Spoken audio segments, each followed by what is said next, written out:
முதல்வர் விஜயின் உறுதிமொழியை கல்லூரியில் திரையிட்டு உறுதிமொழி எடுத்துக்கொண்ட மாணவர்கள். வைரலாகும் வீடியோ. தமிழக முதல்வர் விஜய் தலைமையில் போதைப் பொருட்கள் இல்லாத தமிழ்நாடு மாநில அளவிலான பெருந்திரள் உறுதிமொழியேற்ற நிகழ்ச்சி நேற்று சென்னையில் நடைபெற்றது. போதைப்பொருள் உற்பத்தி மற்றும் கடத்தலை ஒழிப்பதில் சிறப்பாக பணியாற்றிய காவல் அதிகாரிகள் மற்றும் காவல் ஆய்வாளர்களுக்கு பதக்கங்களை வழங்கி சிறப்பித்தார்.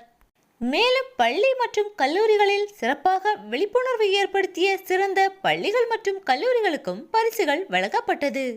இந்நிகழ்ச்சியில் முதல்வர் விஜய் அவர்களும் போதை எதிர்ப்பு உறுதிமொழியை ஏற்றுக்கொண்டார். அதை கல்லூரி திரையில் திரையிட்டு மாணவர்களும் அவருடன் சேர்ந்து போதை எதிர்ப்பு உறுதிமொழியை ஏற்றுக்கொண்டனர். போதைக்கு எதிராக தமிழ்நாட்டில் உள்ள அனைத்து பள்ளி மற்றும் கல்லூரி மாணவர்களும் உறுதிமொழி ஏற்றுக்கொண்ட நிகழ்வு அனைவராலும் பாராட்டப்பட்டுள்ளது. முதல்வர் விஜய் அவர்களின் ஆட்சியில் தமிழ்நாடு நம்பர் 1 மாநிலமாக மாறும் என்பதில் எந்த சந்தேகமும் இல்லை.